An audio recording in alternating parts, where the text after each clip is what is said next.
¿Cómo están todos? Todo Muy bien, bien. muy bien. ¿Cómo estás, Gabriela? Gracias por la iniciativa. Bueno, en Lindo ver a todo el principio mundo. Adelante, voy Dan. a, voy a hablar yo como jefe de la unidad de cuidados intensivos de Asociación Médica de San José. Primero que nada, darle las buenas tardes a todos, decirle que estamos muy contentos de iniciar esta nueva etapa de intercambio de unidades de cuidados intensivos del interior. Ahora, en esta nueva etapa, este, con la integración de todo el país. Prácticamente hace 2 años nosotros comenzamos a hacer reuniones entre los CTI de lo que es la regional centro-sur de FEPREMI. Allí se presentaban casos en forma prácticamente mensual. Y en el transcurso de los meses se fueron integrando algunas unidades de extra regional, por llamarlo de alguna manera. Y la iniciativa surgió de unidades que en términos generales son unidades de pequeño a mediano porte, que tienen algunas dificultades de acceso a algunas tecnologías por razones de escala, y a veces también de recursos humanos en cuanto sobre todo lo que tiene que ver con la resolución de algunas patologías dentro de lo que son algunas especialidades. Y ese intercambio que iniciamos ha sido muy fructífero, porque no hay nada mejor que aprender del otro y tomar acciones que parecen muy sencillas, pero que de repente no la estamos viendo y en otra unidad se solucionaban de determinada manera. Esta idea que surgió entonces, como le decía, con esa intención, hoy nos entusiasma iniciar esta nueva fase en la cual podamos completar todas las unidades que están radicadas en el interior y lo que es nuestra unidad capitalina, la unidad que está establecida en el Sanatorio Americano. El Sanatorio Americano, además de tener una unidad con gente referente en las distintas materias, es de por sí un sanatorio cuya proporción de camas críticas es del 25%. Hay más de 50 camas críticas en un sanatorio de 200 camas, lo cual de alguna manera también traduce la complejidad que tiene el sanatorio. Así que bueno, eso quería decir, que nos sentimos muy contentos de que aquella semillita que la dimos en llamar Red de Medicina Intensiva del Interior hoy esté germinando con una perspectiva de crecimiento fabulosa. Así que le damos la bienvenida a todos, muy contentos de esta instancia, y bueno, si alguien no quiere decir algo ya podríamos pasar a hacer la presentación del caso clínico que hemos seleccionado para hoy.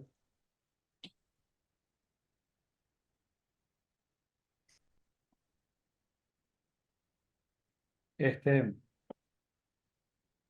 no, creo que podemos empezar por el caso clínico. Gracias, ayer, por la bienvenida formal e institucional a estas instancias de ateneos multidisciplinarios, abarcativos de toda la red de todo el país. Esto es un trabajo colaborativo entre todas las instituciones que pretendemos sea lo más eh, democrático y participativo posible, y aquí ya hay 94 personas conectadas y creo que esto se puede considerar ya un éxito. Y mantener esta actividad y mantener este nivel de intercambio creo que depende de todos y de cada uno de nosotros y de lo que vamos a hacer en conjunto. Así que vamos a estar acercando encuestas, intentando recibir las propuestas y poder trabajar en un cronograma para todo el año, acorde a las necesidades de crecimiento de todos y cada uno de nosotros. Este Ateneo surge a propuesta de San José, este primer Ateneo, y la verdad que es un tema fantástico, eh, muy de actualidad y con mucha demanda de conocimiento.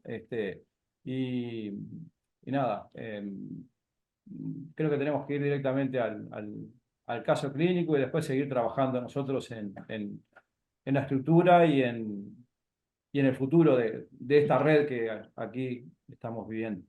Así que adelante, Mariana. No, yo solo voy a presentar, buenas tardes a todos. Voy a presentar a quienes van a presentar el caso, que son Asia Copla. Pongo por ahí. Que es la doctora Lucía Castro, que es la neuróloga de la institución, que fue la que siguió el caso, y la posgrado Melissa Ferraro, que va a presentar la historia, que estaba el día del ingreso, y bueno, que va a hacer su historia de primer año. Así que nos dejamos con ella.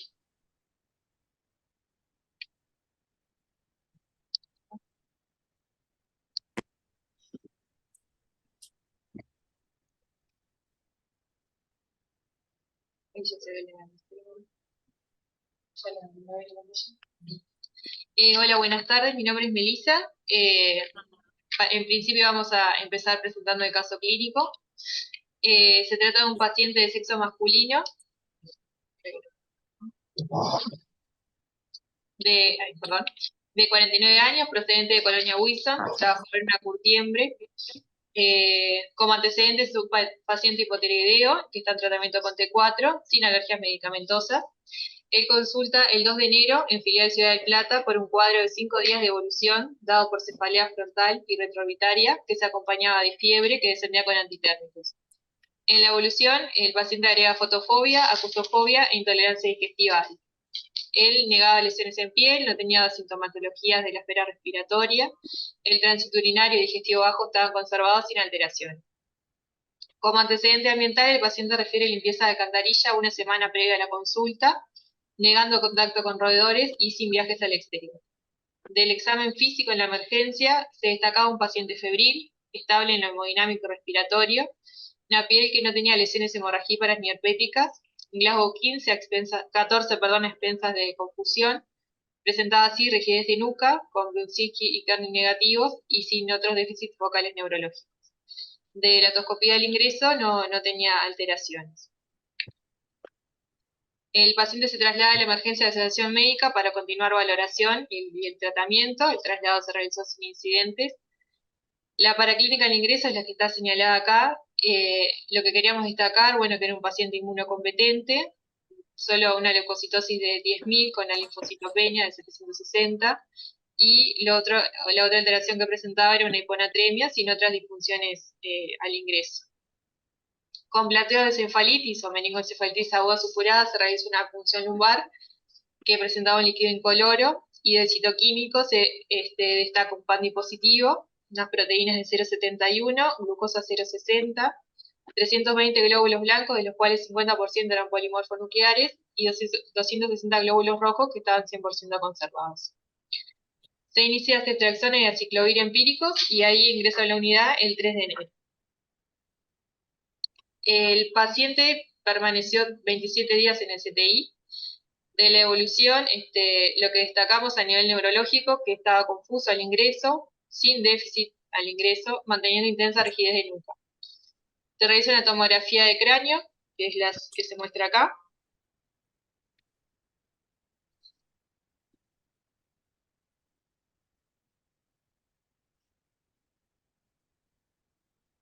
Y en realidad lo que se destaca del informe es una alteración focal de la densidad del parénquima encefálico a nivel gangliobasal izquierdo, adyacente al asta frontal, la cual se encuentra comprimido.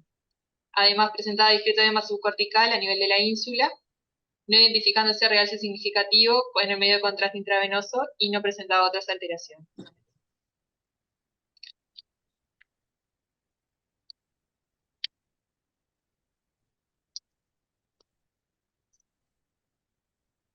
El paciente evoluciona con pérdida del estado neurológico, por lo que el 5 de enero, por un Glasgow 9, tuvo que intubar sin hacerse sedación. En este caso se hizo una resonancia el 6 de enero, que no sé si Lucía, querías comentar algo de la resonancia. Andala pasando y comento. Dale.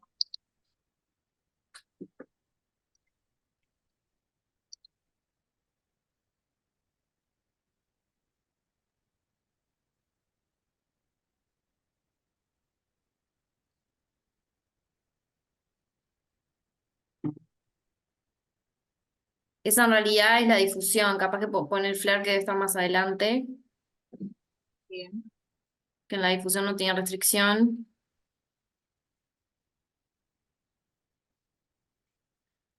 Ese sí, ese es el flare, que se ve ya desde el tronco, una hiperintensidad.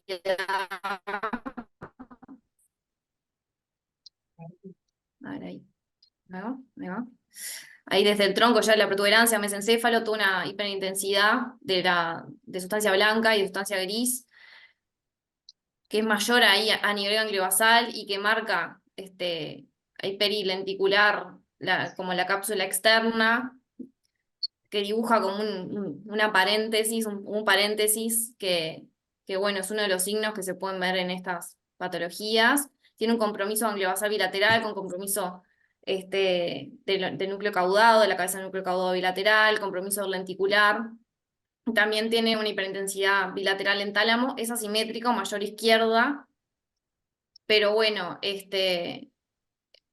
bastante, o sea, característico de este tipo de encefalitis. Además, también tiene una tenue hiperintensidad de la sustancia gris en general, con un compromiso un poco más extenso. O sea, este paciente tenía un compromiso de tronco, ganglio basal y de sustancia gris cortical, digamos. Era bastante extenso el compromiso que tenía a nivel de la resonancia. No realizaba con contraste y no restringía en difusión, tampoco tenía a destacar en el ecogradiente, no tenía depósito de hemosiderina, o sea, no había hemorragias. También sería un elemento que se podría llegar a ver en estas encefalitis. En cuanto al informe de la resonancia, es un poco lo que decía Lucía, informa áreas patológicas gangliobasales bilaterales, mayores a izquierda, con efecto de masa, comprimiendo ambos ventrículos laterales, discretos signos de restricción en secuencia de difusión, con contraste realce gírico y pial en todo el encéfalo, incluso en cerebelo, lesiones compatibles con el diagnóstico de encefalitis, 5 lecciones, engrosamiento de la mucosa del seno maxilar izquierdo sin niveles y ocupación parcial mastoidea derecha.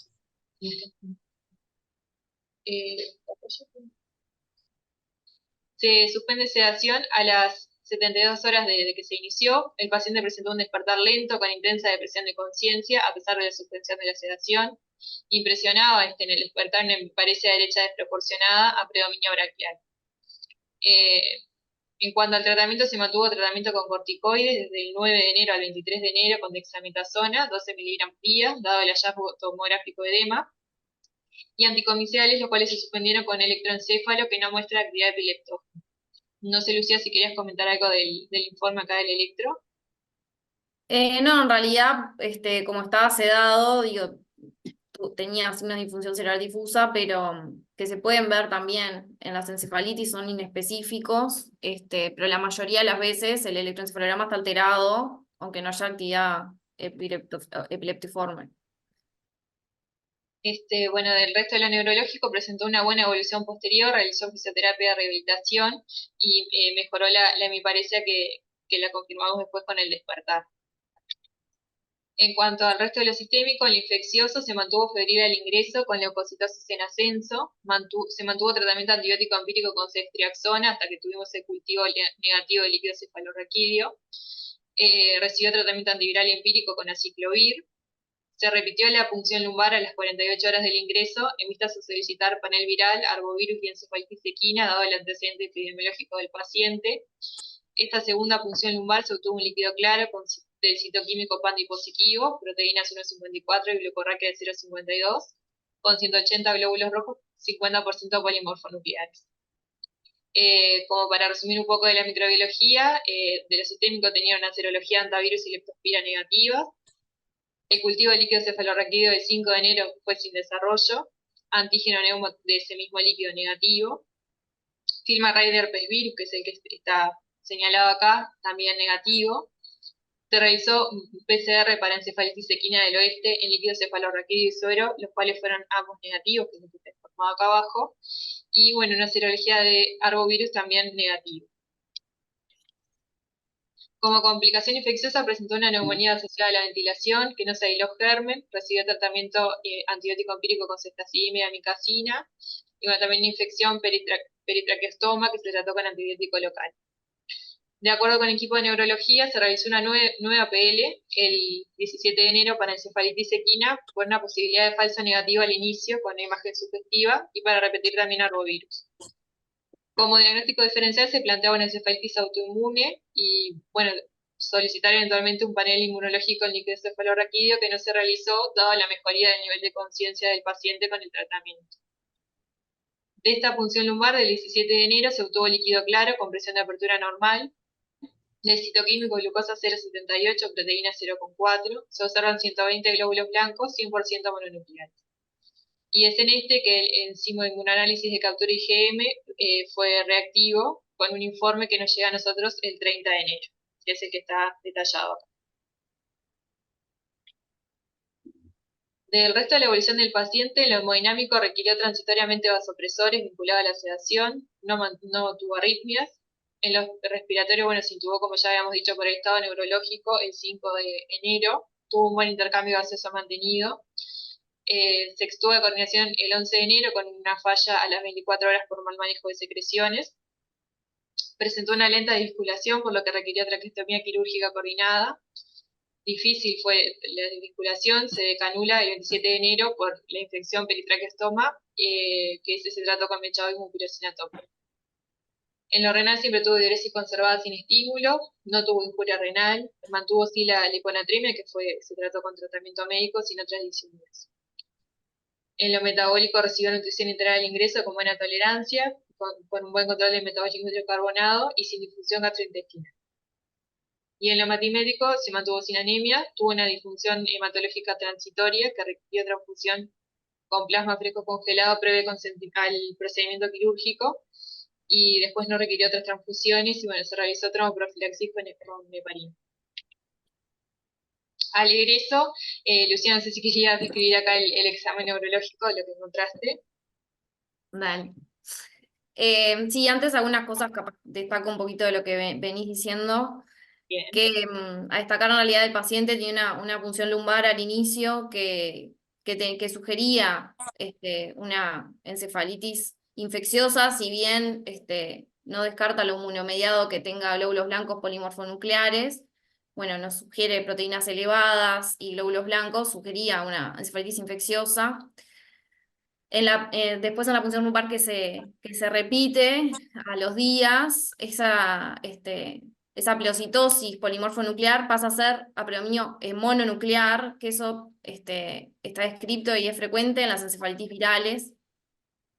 Eso como a destacar de algo que apoyaba también un poco el planteo.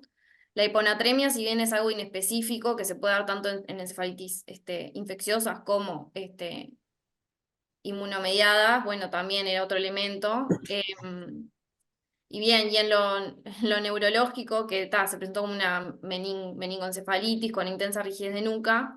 En el examen tenía focalidad en la evolución del CTI, empezó a tener focalidad, como ya describiste. Y bueno, al egreso, en realidad, al egreso del CTI, que fue cuando se lo pudo evaluar lúcido, en realidad lo que presentaba era un lenguaje conservado, tenía una apatía, una falta de iniciativa, en la iniciativa verbal y en la iniciativa de los movimientos, estaba bien apático, estaba un poco bradisíquico, bradiquinético, tenía un poco de elementos de síndrome disejecutivo, tenía alteración de los gestos de Luria y del go no go, tenía una hipomimia facial que junto con un poco de bradiquinesia que tenía también en miembros superiores. Nos sugiere también elementos de síndrome parkinsoniano, que por la localización de las lesiones puede tener como secuela, que eso ojalá vaya mejorando.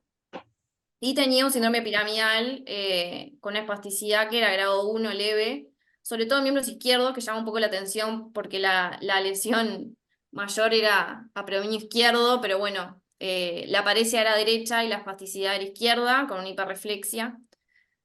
Y bueno, eso en realidad era lo grueso del examen físico, el resto de la coordinación y la sensibilidad era normal. O sea, todo concordante igual con la lesión a nivel gangliobasal sobre todo. Lo de tronco, la verdad que no le estaba dando, por lo menos no le dio mucho signo físico.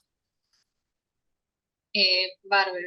Se mantuvo la fisioterapia de rehabilitación, logró la bipedestación, sentarse en sillón, estabilidad hemodinámica respiratoria, manteniendo una buena oxemia dinámica con cánula nasal, sin actividad infecciosa, una diuresis conservada, tolerando gelatinas y crema, movió su intestino, por lo que se fue a sala de medicina el 30 de enero, donde permaneció internado hasta el 4 de febrero con una buena evolución.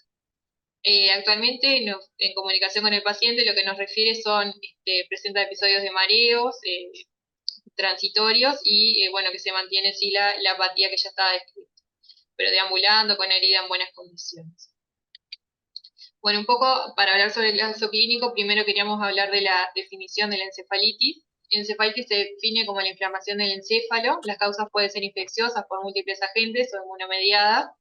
Para el diagnóstico, el consenso 2013 define criterios mayores y menores. Los criterios mayores que son requeridos incluyen alteración del nivel de conciencia, letargo o cambios de personalidad de al menos 24 horas de evolución sin otra causa probable. Y criterios menores que debe presentar al menos 2 incluyen fiebre, convulsiones no atribuibles a epilepsia previa, hallazgos neurológicos nuevos, glóbulos blancos y líquidos cefalorraquídeos mayores a 5 milímetros cúbicos, alteración en parénquima en neuroimagen sugestiva de encefalitis o alteración del electroencefalograma consistente con encefalitis. Las meningoencefalitis virales tienen una distribución viral, su etiología varía según la zona geográfica y en estación del año, y en nuestro país los casos más frecuentes de encefalitis son los herpes virus. En cuanto a las encefalitis equinas, son un grupo de enfermedades virales que son transmitidas al humano por artrópodos. Los agentes causales son virus envueltos, esféricos e icosaédricos de 65 a 70 nanómetros de diámetro, con un genoma tipo ARN no segmentado y de polaridad positiva, con un tamaño aproximado de 11 kilobas. Los agentes pertenecen al género alfavirus y son transmitidos por diferentes especies de mosquitos. Las aves son las que constituyen el principal reservorio, así como también los roedores. La circulación enzootica de los virus ocurre en áreas geográficas definidas, pero tienen capacidad de causar epidemias o episodios, como es el caso actual. En el ser humano, los caballos y los animales domésticos son huéspedes incidentales, pero no transmiten el virus. También existen informes de transmisión transplacentaria con la consecuente infección por vía congénita de los neonatos. Este esquema más o menos habla de los ciclos que estuvimos mencionando, el ciclo enzootico, que se da entre roedores y los mosquitos, y acá el episódico, que es cuando se infecta a un huésped incidental, ya sea humanos, caballos o animales domésticos. En cuanto a la epidemiología, en América las encefalitis equinas que tienen mayor distribución son las equina del oeste, la equina del este y la equina venezolana. La última vez que hubo un brote en Argentina y Uruguay fue en 1970, con un caso fatal que ocurrió en 2009, que no estuvo asociado en este caso a casos en caballos. Estos son reportes tanto de Argentina como de Uruguay del brote actual. En Uruguay, desde el 5 de diciembre hasta el 9 de enero, el Ministerio de Ganadería, Agricultura y Pesca confirmó 56 casos en equinos en 15 departamentos, incluyendo San José. Este es el último reporte semanal del Ministerio de Salud Pública, que bueno, lo que habla son los casos confirmados de encefalitis, que son 4, 2 casos en San José, 1 en Montevideo y otro en Maldonado. En cuanto al diagnóstico, recordar que es una enfermedad de notificación obligatoria en Uruguay, dentro de las primeras 24 horas de sospecha, y los pilares son clínico, epidemiológico, paraclínico e imagenológico, que los vamos a ir repasando. En cuanto a la clínica, el periodo de incubación de la encefalitis equina del oeste varía de 2 a 10 días. Puede causar una enfermedad leve, asintomática, o incluso cuadros de meningitis aséptica y encefalitis, como es el caso del paciente. Se presenta con dolor de cabeza, astenia, chucho, fiebre, mialgias y malestar general, y las manifestaciones neurológicas más presentes, que en general aparecen a lo largo de los días, incluyen letargo, somnolencia, rigidez de nuca, fotofobia, vértigo y en casos graves, estupor y coma. La mejoría generalmente comienza varios días después de la efervescencia, entre la primera semana a los 10 días. En cuanto a la paraclínica, bueno, en general se puede presentar con normal o ligera leucocitosis con neutrofilia, y fue descrita también la hiponatremia en general en todas las encefalitis por arbovirus. En cuanto a la punción lumbar, es un poco lo que ya nombró Lucía: líquido límpido, opalescente, plebiocitosis linfocitaria, con hiperproteinorraquia y glucorraquia normal.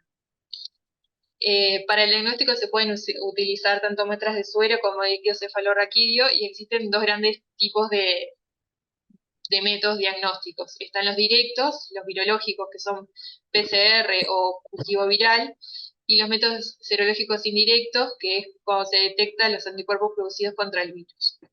La cinética de producción de los anticuerpos no se ha descrito totalmente, pero se puede utilizar este tipo de métodos tempranamente después del inicio de síntomas, sobre todo en los síntomas neurológicos.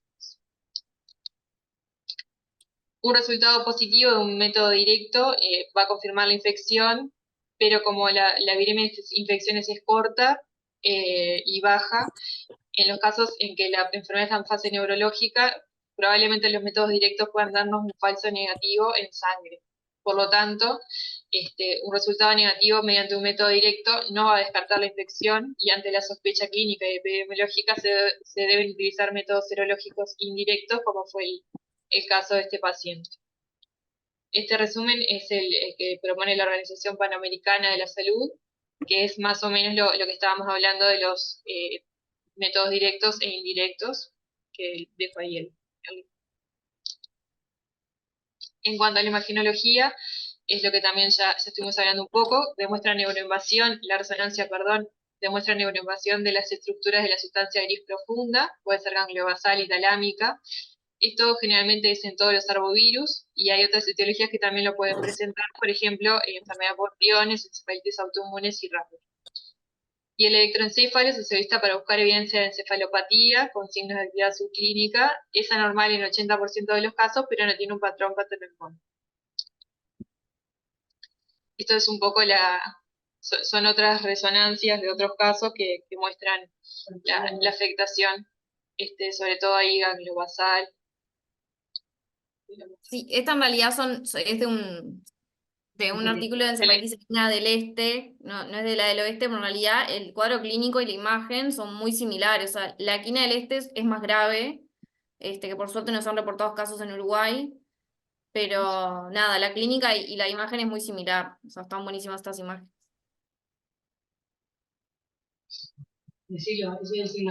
Acá ahí va el signo de paréntesis que veíamos en el nuestro, que Lucía fue un poco en el que se basó también. En cuanto al tratamiento, no existe un tratamiento antiviral específico. Se basa en el sostén de sistemas fisiológicos mayores, en antibioticoterapia empírica hasta que se descarte una causa bacteriana, manejar síntomas de hipertensión endocraniana, confusiones o estados convulsivos subclínicos. El pronóstico de esta enfermedad, la tasa de letalidad oscila entre 3 y 4%. Las personas que sobreviven, 30% de los adultos y 50% de los niños tienen secuelas neurológicas. Las que más frecuentemente se incluyen son hemiplegia, cuadriplegia, pérdida de capacidad intelectual, paranoia, cuadros de ansiedad y cambios en la conducta. Y para finalizar un poco la prevención, la principal medida que contamos es evitar la picadura de mosquitos que pueden estar incubando el virus.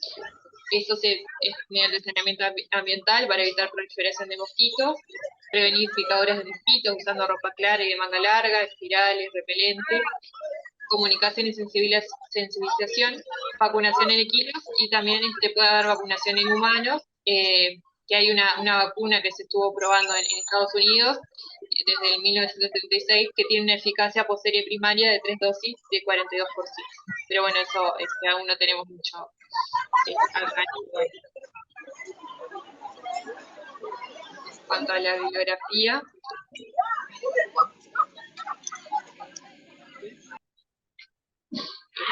gracias.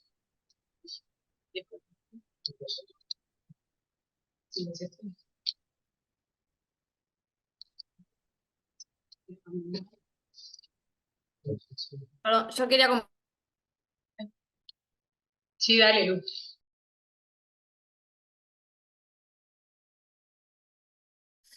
Este paciente en realidad justo tenía una imagen sugestiva de encefalitis virales por arbovirus y sobre todo de los alfavirus, que son los de la encefalitis equina. Pero tal, en realidad estos casos, la más frecuente obviamente siempre hay que cubrir el herpes virus, que es lo más frecuente que tenemos, y que en las primeras 48 o 72 horas también puede dar negativo el PCR viral en líquido.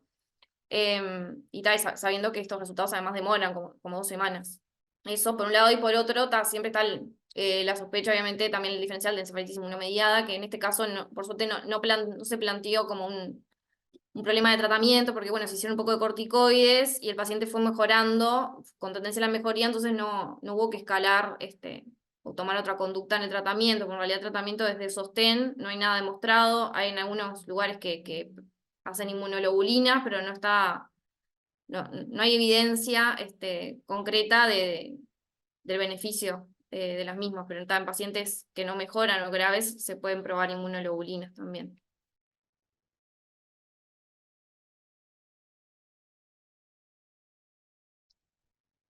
Quizás, Lu, está bueno que comentes, porque en realidad logramos, capaz que destacar, contado así el paciente parece como más sencillo, pero fue un paciente que nos angustió mucho, porque es un paciente de 42 años, completamente sano, que entró en coma y realmente no encontrábamos un diagnóstico, y bueno, fue Lucía un poco que se lo puso ahí al hombro de seguir investigando, pero en algún momento incluso, bueno, nos planteamos empezar otros tratamientos que podían llegar a ser incluso no beneficiosos para el paciente, o porque estaba también después, había una infección en curso.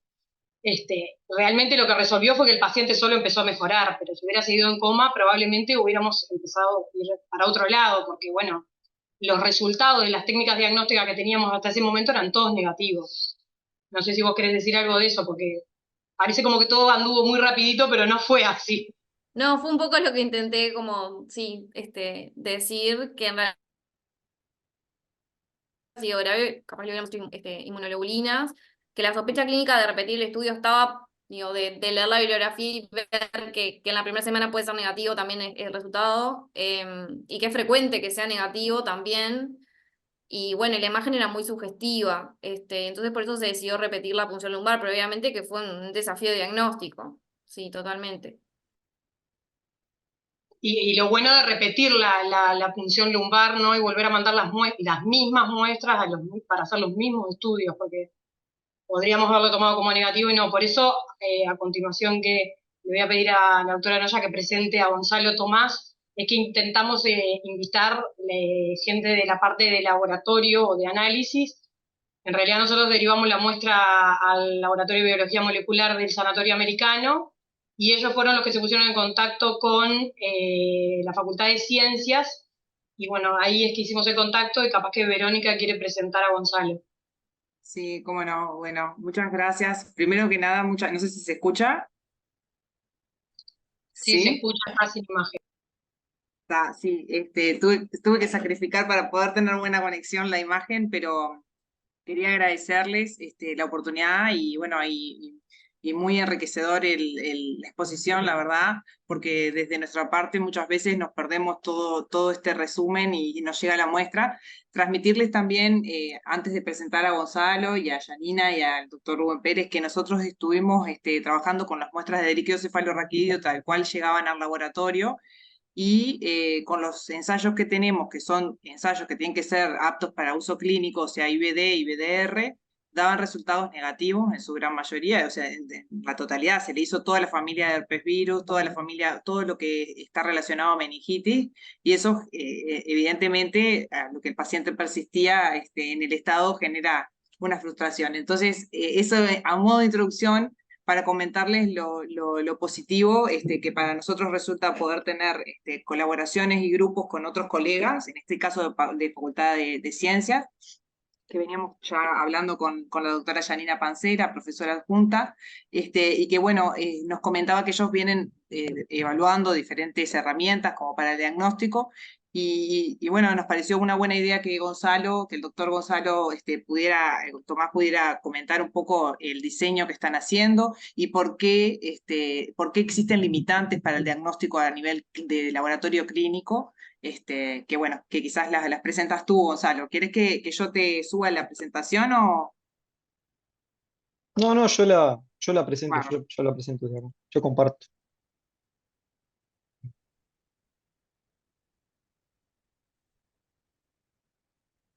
aprovecho también mientras Gonzalo sube la presentación para comentarles que también se extendió la invitación al laboratorio en el Ministerio de Salud Pública, al doctor Chiparelli, que justo lamentablemente coincidimos en un tema de licencias con él, pero que bueno, que ya habrán próximas instancias para que contemos con la presencia de ellos también, que también siempre están disponibles para los intercambios. Bueno, si les parece, voy arrancando. No sé si me escuchan bien, supongo que sí. Primero Perfecto. agradecerles la oportunidad de conversar con ustedes. No es normal para nosotros, como biólogos que estamos en el laboratorio, poder hablarle a un público como ustedes, así que está muy buena esta oportunidad. Y bueno, en esta pequeña presentación les voy a mostrar un poco lo que ya les comentaba acerca de lo que estamos haciendo con el diagnóstico de este virus. Primero, comentarles que yo formo parte de un grupo de investigación de genética de microorganismos que está ubicado en la sección genética evolutiva de la Facultad de Ciencias. Históricamente siempre nos dedicamos a estudiar patógenos relacionados con animales productivos y con animales de compañía, y hacemos estudios de tipo epidemiológico y evolutivos, estudios de antigenicidad y patogenicidad, y complementariamente realizamos el desarrollo de metodologías de diagnóstico y en los últimos años también de secuenciación de genomas. En el año 2020, como tantos grupos de investigación, nos desviamos un poco de lo que hacíamos normalmente y pasamos a estudiar el SARS-CoV-2. En el año 2023 también nos desviamos un poco de lo rutinario y pasamos a estudiar la influenza aviar, principalmente a través del desarrollo de metodologías de secuenciación de genomas completos, ¿sí? Eso lo hacemos acá en la Facultad de Ciencias, en la sección genética evolutiva, donde estamos nosotros, que está ubicada en la plataforma genómica, donde básicamente tenemos equipamiento de última generación para poder realizar la secuenciación de genomas de este tipo de patógenos virales, con genomas más bien tirando de chicos. Esto lo hacemos acá, tenemos gente muy bien entrenada y el equipamiento necesario. Y bueno, un poco por eso también es que nos hemos centrado siempre que pasamos a estudiar SARS o influenza, armamos grupos de colaboración con distintos lugares, distintas unidades, y nosotros nos enfocamos en esta parte de secuenciación de genomas. Pero en el 2023, cuando parecía que la cosa se tranquilizaba y que la influenza ya nos dejaba tranquilos, aparece este virus de la encefalitis equina y un poco ya teníamos aceitada la colaboración con el DILABE, con el tema de influenza, y bueno, nuevamente nos embarcamos en la obtención de los genomas completos de este virus, ¿sí? Pero como parte complementaria que nos ayuda a nosotros en este procesamiento de las muestras, era necesario contar con una metodología de detección sensible y de cuantificación de estos virus, ¿sí? Y la metodología, la verdad, la que más se utiliza hoy en día para esto es la qPCR, o la PCR en tiempo real, y como no teníamos, porque no trabajábamos con este virus, nos tuvimos que poner a investigar un poquito sobre este tema. Brevemente, un repaso rápido para los que no están tan familiarizados con esta técnica de PCR en tiempo real. Es un método que se basa en la detección del genoma, ¿sí? de los patógenos, en este caso es un virus ARN, se detecta el ARN, genera millones de copias y un fragmento pequeño del genoma, tiene una sensibilidad muy alta, es una técnica muy rápida también. El resultado se expresa con un número, el famoso CT, que se habló mucho para los diagnósticos de SARS-CoV-2, les debe sonar. Este número de CT puede tomar valores teóricos de entre 1 y 40 o 45, dependiendo del protocolo. Y a grandes rasgos, se puede decir que una muestra es positiva si el valor de CT es menor a 35 o 40, dependiendo del protocolo, ¿sí? Siempre valores de CT más bajos implican una mayor carga viral de la muestra. Bueno, cuando empezamos a ver por dónde arrancábamos para buscar un método de diagnóstico basado en qPCR, vimos que el manual de la OMSA para la encefalomielitis equina recomendaba este método de Lambert, un método desarrollado en el 2003, que está basado en secuencias virales de Norteamérica, ¿sí? Hay Hay un tema acá con los virus, principalmente con los virus ARN, que ya todos estamos bastante familiarizados, y es que son virus bastante variables, ¿sí? Tienden a variar. Y estas metodologías de qPCR, la eficiencia de estas metodologías, el funcionamiento de estas metodologías, depende de varios factores, pero uno de ellos, y uno muy importante, es la homología que hay entre el diseño de la qPCR, de la PCR en tiempo real, y en este caso el virus que uno quiere diagnosticar, ¿sí? Si hay mucha diferencia, ahí baja un poco la eficiencia de la técnica y por lo tanto no es tan adecuada. Entonces, como este era un trabajo un poco viejo, si se quiere, y basado en secuencias norteamericanas principalmente, seguimos buscando alternativas. Encontramos este otro trabajo de Brault en el 2015, que ellos puntualmente planteaban el problema de un aislado que ellos tenían, que sabían que era positivo para este virus, pero que con el método de Lambert les daba negativo, ¿sí? Entonces ellos plantearon el diseño de un nuevo método, y con ese método sí podían detectar a ese virus que no podían detectar antes, y además complementariamente analizaron muchas muestras, hicieron el análisis comparativo de su método con el método de Lambert, y veían que funcionaba un poquito mejor, porque tenía valores de CT un poquito más bajos, ¿sí? Por lo tanto, este método de Brault nos gustó más, lo encargamos, lo tenemos acá en el laboratorio, pero igualmente seguíamos con un problema, y era que ambos métodos estaban diseñados en base a secuencias de virus de Norteamérica, ¿sí? No les comenté, pero el método de Brault lo hicieron exclusivamente en base a secuencias que circulaban en California, ¿sí? Que era la problemática que ellos tenían en ese momento. Entonces nos preguntamos si era posible desarrollar un método basado en lo que está circulando hoy acá en Uruguay, ¿sí? Y bueno, en el marco de la secuenciación de los genomas de este virus, en un primer intento que hicimos con una metodología particular, si bien no tuvimos éxito en la secuenciación del genoma completo, como ven acá en este esquema, lo que ven en este rectángulo, esta barrita negra grande, representa la totalidad del genoma del virus, y estos tres cuadraditos o rectangulitos chiquitos acá es lo que nosotros logramos obtener de una secuencia uruguaya de este virus, que es poquito, pero nos alcanzó para, en base a una de ellas en particular, analizamos esas tres regiones para ver cuál era la más adecuada, y encontramos en esta de acá que les muestro, una región adecuada para diseñar un método de diagnóstico de qPCR, de PCR en tiempo real, pero 100% homólogo a por lo menos una de las cepas virales que estaba circulando acá, que era lo que teníamos. Es lo que tenemos hasta ahora en realidad, ¿sí? Luego lo que hicimos fue probarlo. Como ya les comenté, trabajamos en colaboración con el DILABE, que nos brinda muestras para hacer la secuenciación de los genomas. Entonces, con esas mismas muestras que nos manda el DILABE, acá les muestro 12 de ejemplo, teníamos los valores de CT de la qPCR de Lambert, que son las que ellos utilizan en su laboratorio como una de las herramientas que utilizan para el diagnóstico. Como ya les comenté, es la recomendada por la OMSA. Se las marco en otro color porque los valores de CT no son tan comparativos con estos otros que les muestro acá, del método de Brault y el método que desarrollamos acá en Uruguay, porque ellos utilizan un protocolo diferente, utilizan los reactivos un poco diferentes, entonces no es tan comparativo. Estos dos sí, el de Brault y el desarrollado por nosotros, los hicimos acá en nuestro laboratorio con exactamente los mismos reactivos en paralelo, por lo tanto sí son más comparativos si se quiere.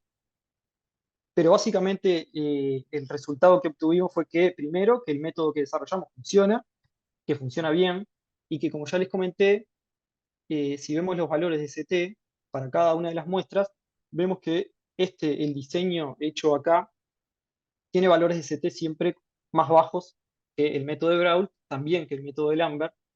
Y eso nos habla, si bien esta es una primera prueba que hicimos exploratoria, si se quiere, hay que hacer más ensayos, más estudios, nos está indicando que este método sería un poco más sensible que estos otros dos métodos, lo cual es muy bueno, por lo que ya se estuvo hablando de que este virus tiene problemas, si se quiere, de carga viral en las muestras que se pueden tomar en líquido cefalorraquídeo, en sangre. Entonces es muy bueno poder contar con métodos lo más sensibles posible, ¿sí? Y bueno, esto es lo que tenemos hasta ahora. Como conclusión es que, bueno, es posible, acá en nuestro país no es complicado, se puede hacer, desarrollar métodos de qPCR, de diagnóstico específicos de las cepas virales que estén circulando acá. Esto que se aplicó a este virus puntual de ARN se puede aplicar a cualquier virus. Y y que el método diseñado acá, como ya les comenté, parece funcionar de forma óptima, aunque estos son los primeros resultados que tenemos y tenemos que seguir poniendo a punto la técnica. Como digo acá, los próximos pasos, seguir poniendo a punto y validar el método. Una vez que obtengamos secuencias de genomas completos, va a estar bueno comprobar que este diseño funciona bien con esas otras muestras también. Analizar más muestras humanas. Nosotros principalmente estamos obteniendo muestras de equinos y de encéfalo de equinos, que no estamos teniendo muchos problemas de cantidad de virus, si se quiere, ¿sí? Pero estaría bueno enfrentar esta técnica a muestras humanas que tienen cargas virales bajas, típicamente. Otra cosa que queremos hacer es comparar este método con el método de Lambert, pero bajo las mismas condiciones. Ya estamos, como les comenté, en contacto con el DILABE, que nos van a brindar esos reactivos para poder nosotros hacerlos en nuestro laboratorio. Y por supuesto continuar trabajando con la obtención de genomas completos, que es un poco el objetivo principal que tenemos, ¿sí? Esta metodología de qPCR, como les dije, era como un apéndice, si quiere, como una herramienta accesoria, pero bueno, si de alguna manera puede colaborar en lo que está pasando hoy, bienvenido sea. Y bueno, muchas gracias. Muchas gracias, Gonzalo. Capaz que una cosa que está buena que menciones de lo que hablamos un poco, yo te expliqué que, bueno, muchos no entendemos mucho de esto, empezamos como a tener más noción ahora, es un método diagnóstico que tenemos sobre todo con el COVID, pero bueno, me gustó una explicación que diste que me parece bastante bajada a tierra, como que los anzuelos que teníamos ahora como para levantar no eran los indicados porque no era la cepa que circulaba en el Uruguay y que el trabajo de ustedes genera un anzuelo, digámoslo, para llevarlo a algo gráfico, que sí podríamos empezar a tener resultados positivos. Y dos cosas que capaz que vos le podés decir mejor, pero bueno, que las muestras, cuanto por la viremia, que es muy corta y inicial, eso de poder guardar muestras, tanto de líquido cefalorraquídeo como sangre, para poder analizar, y lo que tú decías de capaz poder hacer llegar a la facultad más muestras, para que ustedes en base a eso puedan seguir avanzando. Sobre todo más muestras de humanos, me refiero. Bien. Con respecto a lo primero que comentabas, sí, por supuesto, como ya les comenté, esta técnica, el éxito de esta técnica depende de varios factores. Uno de ellos, y muy importante, es la homología entre la técnica y el virus circulante. La realidad es que al día de hoy, como no tenemos secuencias de los virus uruguayos, teníamos solo esos pedacitos chiquitos que yo les comenté, en realidad no sabemos si el método de Lambert o el método de Brown, capaz que tienen 100% de homología con los virus de acá. No lo sabemos, pero ante la duda, y bueno, teniendo en cuenta que esos métodos fueron diseñados unos años atrás con virus de Norteamérica, que es un virus ARN, bueno, hay ciertas chances de que hayan algunas pequeñas mutaciones en regiones que son clave para el funcionamiento de este método. Entonces, como teníamos disponibles esas secuencias, que aunque eran muy chiquitas, ya alcanzan para diseñar un método que nos aseguramos que es 100% homólogo a lo que está circulando acá. Un poco aclarar eso. Y después sí, obviamente, sería importante poder poder analizar más muestras y, digamos, poner a prueba este método, ¿sí? Ver si realmente ayudaría a detectar cargas bajas o no. Igual nosotros le vamos a seguir, hay muchas cosas para afinar todavía, seguramente podamos hacer que funcione un poco mejor. De hecho, nosotros en una muestra que nos mandaron, ¿sí? Del Sanatorio Americano, en un análisis inicial preliminar nos dio negativo, ¿sí? Eso hay que decirlo, pero bueno, es esto, estaría bueno seguir intentando muestras tomadas en distintos tiempos, seguir al mismo tiempo ajustando un poco esta técnica, a ver si podemos llegar a tener algún resultado más auspicioso. Sí, de hecho esa muestra fue la que te mandamos nosotros, que es de la segunda PL que se le hace al paciente, que ya era tardía, ¿no? Si hablamos de que la viremia es bastante inicial, esa muestra ya era bastante tardía. Verónica está levantando la mano, creo que quiere decir algo. No, simplemente agradecerle a Gonzalo y a Janina que están conectados y también dejar disponible, porque esas muestras muchas veces vienen para el estudio de otros agentes causantes de meningitis y que siempre que ustedes nos habiliten cuando hacen el envío del líquido cefalorraquídeo, nosotros estamos almacenando las contramuestras y siempre que se explicite, nosotros las vamos a enviar a Facultad de Ciencias siempre y cuando estén los permisos solicitados, ¿no?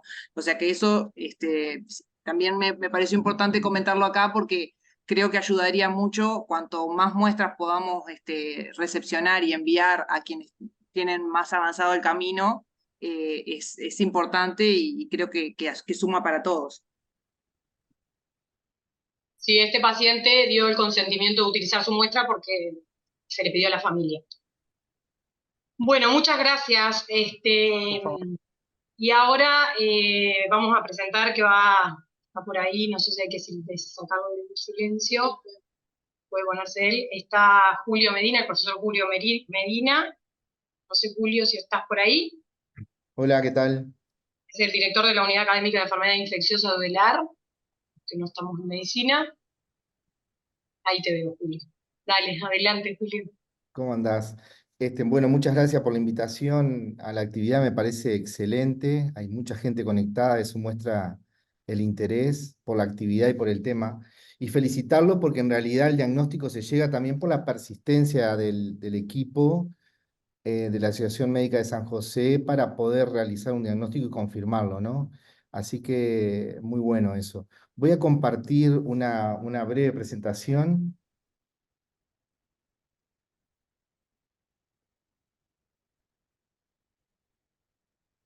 ¿Se ve ahí? Sí, perfecto. Bueno, lo primero es que es un tema que nosotros veníamos siguiendo con el doctor Tapia, que es asistente de la unidad académica, y de hecho nosotros el 29 de noviembre publicábamos en la página web de la cátedra una revisión sobre encefalitis equinas por alfavirus en Uruguay. En ese momento no estaba todavía un diagnóstico confirmado. Se publicó un algoritmo, una infografía que tenía los aspectos más importantes de estas encefalitis y unos días después el Ministerio de Ganadería, Agricultura y Pesca, que está trabajando muy bien, la verdad, en este tema, publica y confirma el primer caso en equinos. Eso fue el 2 de diciembre y el 30 de enero del 2024 el Ministerio de Salud Pública confirmó el primer caso humano positivo para encefalitis equina del oeste en el departamento de San José.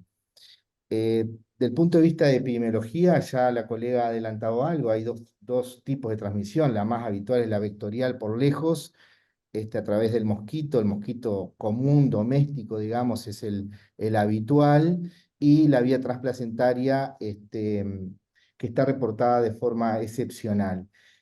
La mayor parte de las diapositivas que le voy a mostrar van a estar en un documento que van a estar disponibles mañana a partir de las 18 horas en la página web, porque mañana justamente es el Día Mundial de Encefalitis y aprovechamos a hacer una revisión un poco más actualizada del tema y justamente tocamos el tema de encefalitis equina del oeste. O sea que les voy a mostrar ahora lo que sería un adelanto del documento que se va a publicar mañana, ¿sí?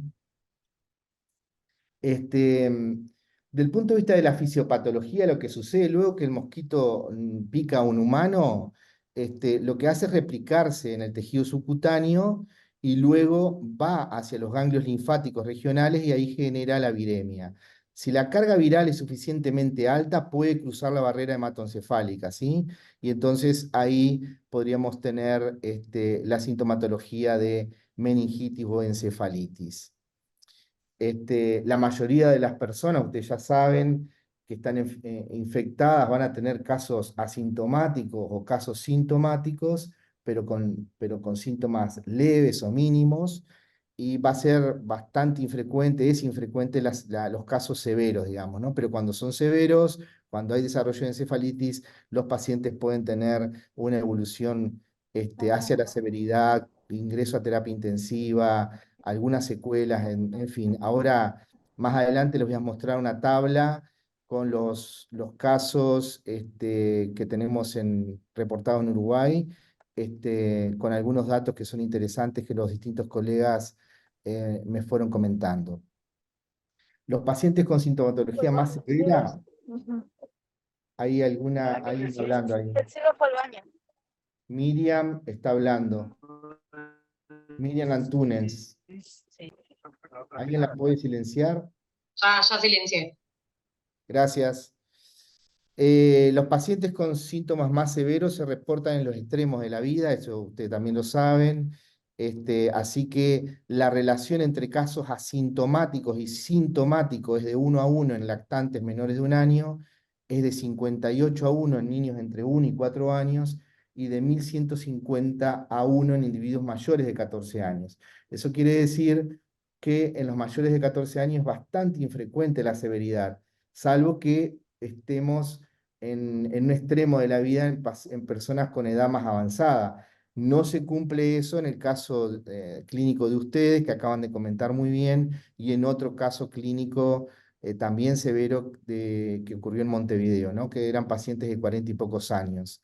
O sea que eso es lo que está descrito, pero lo que hemos visto por lo menos en Uruguay son pacientes de 40 y algo de años que han estado graves en terapia intensiva, ¿no? Salvo el paciente de Maldonado, que es más añoso. Bueno, esto lo publicó el Ministerio de Salud Pública el 6 de febrero. Hubo mucha confusión al principio, cómo reportar, a dónde mandar las muestras, etc. Ahora hay una hoja de ruta un poco más clara. Se tiene que notificar en el documento que está preestablecido de meningitis y encefalitis. Ahora se lo voy a mostrar.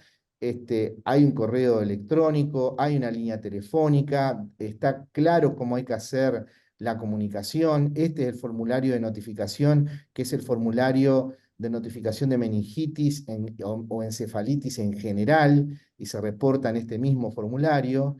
Y también el diagnóstico laboratorial está muy claro ahora, cómo mandar las muestras de líquido cefalorraquídeo en tubo estéril, con tapón de rosca en condiciones estériles, la muestra de sangre entera sin anticoagulante. En fin, está absolutamente bastante claro cómo hay que mandar las muestras y cómo se etiquetan. Hasta un máximo de 48 horas pueden mantenerse refrigeradas, y el lugar de envío que es en Alfredo Navarro 3051. O sea que esto quedó bastante claro en los primeros días de febrero.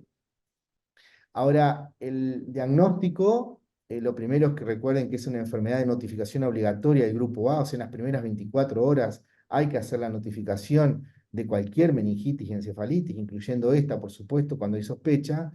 Y bueno, la clínica, ya lo ha comentado la colega, tiene determinadas características, con una neuroimagen con algunas características que sí se vieron en los pacientes con encefalitis que ingresaron con severidad en nuestro país, con compromiso de ganglios basales, etc. Esto se reporta, está escrito y también se vio en nuestro país, ¿no? Así que, para resumir, esto es la clasificación de casos. Ahí tienen sospechoso, probable y confirmado. El paciente con un caso sospechoso es el que presenta o ha presentado fiebre de inicio agudo acompañado de cefalea y presenta alteración del estado de conciencia, confusión u otras manifestaciones neurológicas, como postración, temblores, vómitos y somnolencia, o un cuadro de meningitis o encefalitis sin otra etiología aparente. Si cumple estos criterios, es un caso sospechoso de encefalitis equina del oeste. Pasa a ser probable cualquiera de estos casos sospechosos con una detección de anticuerpos de IgM contra la encefalitis del oeste por ELISA en una única muestra de suero, ¿sí? La detección se realiza sin una muestra pareada y por lo tanto no cumple con la definición de un caso confirmado, que es el que les voy a comentar ahora. Y ahí entonces quedaría improbable. Ahora, confirmados cualquier caso sospechoso con confirmación de laboratorio, que es la detección del ARN viral por PCR en cualquier tipo de muestra, detección de anticuerpos IgM contra encefalitis por ELISA en una muestra de líquido cefalorraquídeo, que fue el caso clínico de ustedes, la seroconversión de anticuerpos por ELISA en muestras agudas de convalescencia recolectadas con más de 7 a 10 días de diferencia, y la seroconversión aumento del título de anticuerpos neutralizantes en muestras agudas y de convalescencia recolectadas por más de 7 días de diferencia. O sea, si existe esto, entonces pasa a ser un caso confirmado. La mayoría de los casos se están haciendo por IgM líquido cefalorraquídeo. El tratamiento, ustedes ya saben, no hay un tratamiento antiviral específico. Los pacientes que tienen ese sostén de terapia intensiva, por supuesto, y las convulsiones pueden ocurrir, y entonces hay que hacer el manejo y puede requerir terapia anticonvulsivante, por supuesto. Ahora, ¿qué pasa con el tema de los corticoides y las inmunoglobulinas? Este es un metaanálisis publicado en el 2023, que muestran, hay algunos reportes que sugieren mejoras en el estado de vigilia con altas dosis de corticoides en ciclos cortos, y sin embargo esta revisión, que incluyó 281 pacientes con encefalitis viral, donde el 43% recibieron corticoides, no mostró un beneficio claro en la supervivencia. Así que resulta necesario tener ensayos controlados para poder evaluar mejor esta indicación. Pero de todas formas, pienso que no hay suficiente evidencia para poder indicarlo en todos los casos, pero creo que el equipo de salud, el intensivista, con el internista, el neurólogo, el infectólogo, en fin, discutiendo multidisciplinariamente, se puede consensuar que algunos pacientes pueden requerir una dosis de corticoides. Y en cuanto a las inmunoglobulinas, también esto es un trabajo del 2022, una review sistemática, incluyó este metaanálisis 44 estudios y mostró resultados mixtos. Solo un estudio vinculó significativamente el uso de inmunoglobulinas con la reducción de la mortalidad, sin diferencia en eventos adversos graves. No hay eventos adversos graves reportados. Es un tratamiento caro, obviamente, ¿no? Creo que cada pool de inmunoglobulina sale como 5 o 6 mil dólares, o sea que, y si uno repite el pool, sale más, obviamente, así que, pero hay algunos casos que podrían mejorar, porque al final del día, la pregunta es, como nos han enseñado los colegas neurólogos, si la clínica neurológica siempre, durante toda la evolución del paciente, es exclusivamente por neuroinvasión y lesión directa del virus, o es inmunomediado. Si uno piensa que puede haber algo de inmunomediado, entonces las inmunoglobulinas tendrían una acción ahí, ¿no? Esta es una tabla que la construimos con la ayuda, acá está el agradecimiento para la construcción de esta tabla, a los doctores Ariel Bango, Mariana Noya, Nancy Piñeiro, Carolina Escaso, perdón, y se me bajó esta, se me está tapando la barra esta, y el doctor Carlos Formento. Son los 4 casos que han sido reportados, que tenemos hasta ahora del Ministerio de Salud Pública, confirmados de encefalitis de equina del oeste. Hasta la hora 12:38 que terminamos de hacer la tabla, todavía el Ministerio no había subido el reporte de la última semana, así que esto hasta la semana anterior sabemos que hay 4 casos confirmados de encefalitis de equina del oeste. Hubo uno que es el que se diagnosticó retrospectivamente, que no tuvo una clínica de encefalitis, pero los siguientes 3 sí tuvieron una clínica de encefalitis, que es la segunda columna.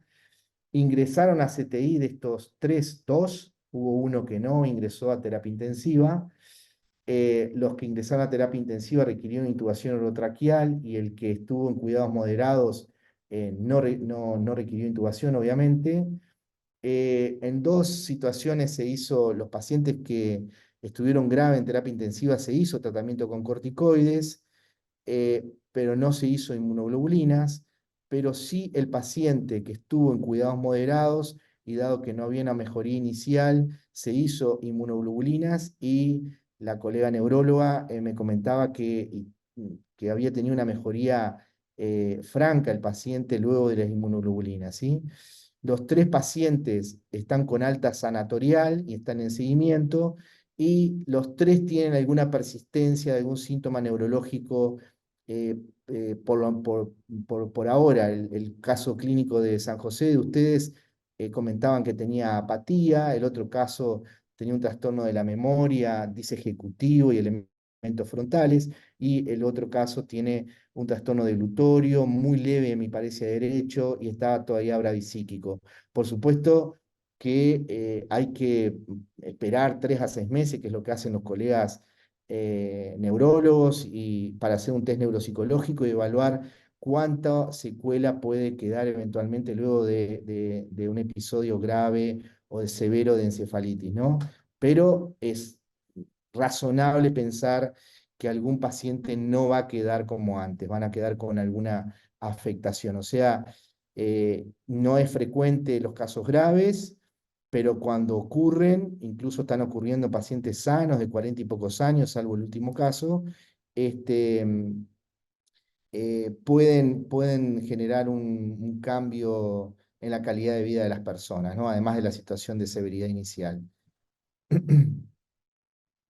En cuanto a la prevención, en cuanto a la vacunación en humanos, existe una vacuna experimental inactivada que está disponible únicamente bajo protocolo de medicamento en investigación, Instituto de Investigación Médica del Ejército de los Estados Unidos, hace bastantes años, pero por supuesto no está disponible aún para la población en general, ¿no? Dentro de la prevención, la aplicación de medidas de control vectorial, por supuesto, la reducción de la exposición al vector, todo esto ya se repite muchas veces, y en pacientes internados no está indicado el uso de mosquitero, por lo que ya se ha mencionado, no, la viremia que tienen los humanos es muy baja y no es un reservorio adecuado para continuar la transmisión y ser fuente para un vector, ¿no?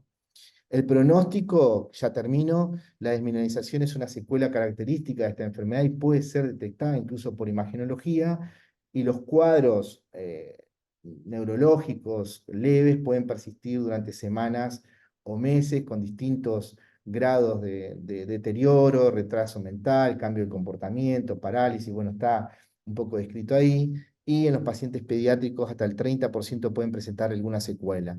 Así que esta es una foto del equipo de la Unidad Académica de Enfermedades Infecciosas. Creo que el doctor Tapia, Steven Tapia, estaba conectado. La buena parte de lo que les mostré hoy, lo vamos a publicar mañana en el documento en la tarde por el Día Internacional de Encefalitis.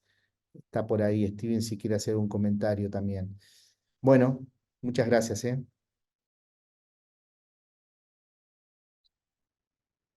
Gracias a vos, Julio. Igual me gustaría que repitiera, Julio, entonces, frente a un caso sospechoso, ¿no? Más allá de que vamos a hacer una muestra de líquido cefalorraquídeo, ¿qué sería lo que deberíamos, frente al planteo, ¿no? De encefalitis equina, qué muestras deberíamos mandar, ni bien tomamos contacto con el paciente, una cosa un paciente no internado y otro que sí esté internado, estoy hablando por la punción lumbar, ¿no? Y en qué momento volver a repetir esas muestras, que fue lo que a nosotros nos generó más incertidumbre, ¿no?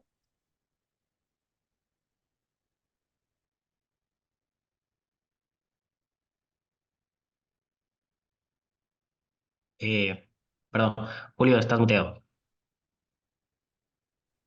¿Ahora me escuchan? Hola. Sí, se escucha, sí. No, que decía que se me ocurre que hay distintos momentos en la evolución del paciente, cuando nos ingresa a cuidados moderados, a emergencia o a una terapia intensiva, que lo que tiene es una clínica de encefalitis o de meningoencefalitis, donde uno hace un abordaje global, porque no todas van a ser encefalitis equina del oeste, van a haber encefalitis herpéticas o por enterovirus o por una meningitis bacteriana, etcétera, ¿no? Entonces uno tiene que hacer ese abordaje clásico grande, digamos, y mandar a estudiar lo que hay que estudiar, el del líquido cefalorraquídeo. Pero si uno está ya sospechando, la primera tanda de cosas ya vienen negativas y hay algún dato epidemiológico que haga pensar que el paciente puede tener una arbovirosis, hay que mandar las muestras, como dice el ministerio ahí en el diagnóstico laboratorial, ¿no? Hay que mandar una muestra de sangre y hay que mandar una muestra de líquido cefalorraquídeo, y está claro en el documento, solo hay que leerlo ahí, hasta cuánto líquido se precisa, que es 0,5 mililitros, cómo hay que guardarlo en la heladera, no hay que congelarlo, por supuesto, hasta 48 horas puede estar, cómo tiene que ser el frasco, si con anticoagulante o no, en el caso de sangre entera, que es sin anticoagulante, en fin, y se manda al laboratorio de salud pública. Pienso que es eso, y a veces, si uno no está sospechando inicialmente una encefalitis equina del oeste, si está pensando que el paciente tiene una una encefalitis, una meningoencefalitis estándar, clásica, siempre es conveniente dejar un tubo testigo. Entonces, si en la primera ronda de cosas viene negativa, uno tiene esa muestra testigo guardada en la heladera y sabe que hasta 48 horas la puede tener para enviar al laboratorio de salud pública para no tener necesidad de puncionar de nuevo al paciente, ¿no?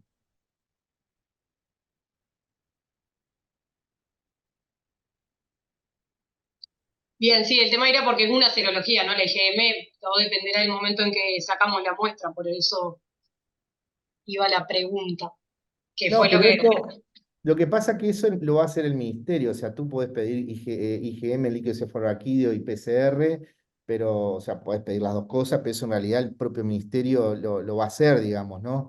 No hay un laboratorio particular donde uno indica qué es lo que quiere. O Ujú. sea, uno pone búsqueda o identificación de arbovirus y ellos van a aplicar la técnica. El ministerio ya aprendió que el PCR en líquido no es muy fiable, es específico, pero poco sensible, y entonces le hacen IgM, ¿no? Para la sangre, lo habitual, cuando ya el paciente tiene síntomas neurológicos, el PCR en sangre va a dar negativo.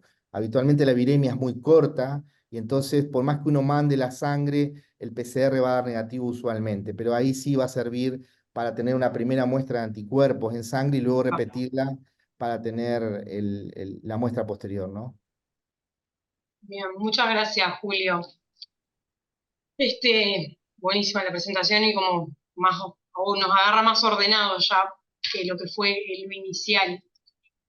Gustavo capaz que quiere, bueno, en esto de cuando estábamos generando el Ateneo, lo que vimos es que en realidad capaz que no tenemos como costumbre hacer, acoplarnos a otros profesionales y en realidad ya había en el país gente que venía haciendo un camino sobre la patología, entonces cuando empezamos con el Ateneo, con Gustavo nos planteamos la idea de invitar a los veterinarios que van bastante más adelantados que nosotros en esto, y capaz que Gustavo te animás a presentar a los veterinarios.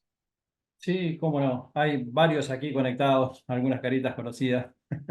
Este, en este abordaje de salud global y multidisciplinario que me parece que es lo más enriquecedor de este Ateneo, vamos a presentar al doctor Guillermo Cancela, primero, que es el presidente de la Asociación Uruguaya de Veterinaria Equina, de la Sociedad de Medicina Veterinaria del Uruguay, porque como dijo Mariana, ya hay un camino recorrido, tal vez mucho más intenso que el nuestro, por parte de los amigos veterinarios, y conocer cómo esto se ensambla con la salud humana y el riesgo que ellos ya advertían que esta enfermedad tenía para la salud humana. Es algo que nos gustaría mucho escuchar en sus propias palabras de él, de Guillermo, y luego del doctor Fernando Dutra, director del Departamento Regional de 33 del Ministerio de Ganadería, Agricultura y Pesca, que es un experto en diagnóstico, en encefalitis equina, en medicina veterinaria. Así que adelante. Y bienvenidos a a este lugar. Bueno, Gustavo, muchísimas gracias por la invitación. Nada, en primer lugar, justamente agradecer tu invitación y a todos los organizadores del Ateneo, a la doctora Noya, que también estuvo en la coordinación con nosotros. Y bueno, como decías vos, esto de el concepto de una sola salud y tener en cuenta todas las disciplinas a la hora de abordar una epidemia de este tipo, bueno, para nosotros obviamente lo celebramos, agradecemos y también es un gusto para nosotros estar acá. Perdón que me agarra, los veterinarios de grandes animales en general andamos en el camino y me agarra en la oficina móvil, andamos en la calle, y bueno, pero ha sido un gusto, y más allá a veces de, obviamente, la dificultad y la nomenclatura, sobre todo del colega de Facultad de Ciencias y eso, bueno, la tranquilidad de que haya gente que esté abordando el tema con ese rigor, y bueno, en mi caso, como bien decías, presido la Asociación Uruguaya de Veterinaria Equina, que es una filial de la Sociedad de Medicina Veterinaria del Uruguay. Nosotros somos alrededor de 120 colegas veterinarios que estamos abocados a la veterinaria equina. Y bueno, si bien las encefalitis equinas eran consideradas exóticas en nuestro país, y si bien esa idea de que como es una encefalitis equina, esa idea de que veníamos adelante también nos tomó muy por sorpresa cuando en noviembre aparecieron los primeros reportes de cuadros neurológicos en equinos del lado argentino.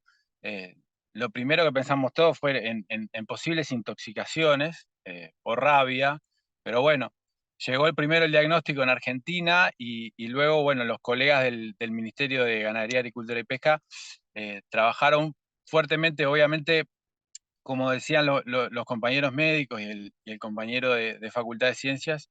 El diagnóstico no es sencillo, tampoco fue sencillo para los colegas del ministerio, y bueno, eso nos llevó también a ir aprendiendo bastante en el proceso a nosotros, sobre todo los veterinarios clínicos que trabajamos a campo, que en general no tenemos animales hospitalizados, sino que nuestro abordaje siempre es clínico y es a campo.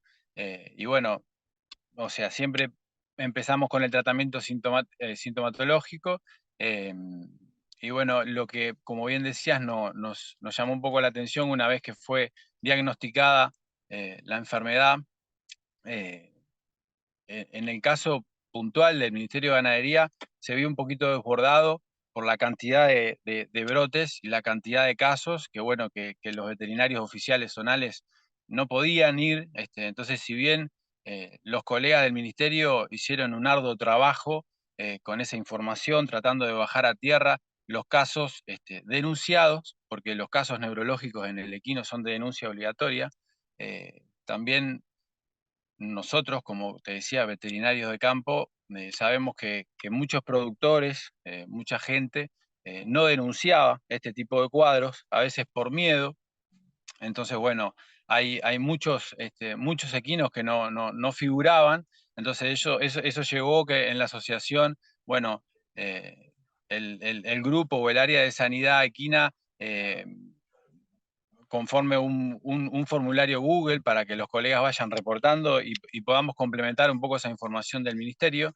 Después hubo un trabajo con el tema de las vacunas, porque en realidad la vacunación, si bien tenemos vacunas comerciales para encefalitis, tanto de tipo este como tipo oeste, no había un gran número de vacunas en el stock.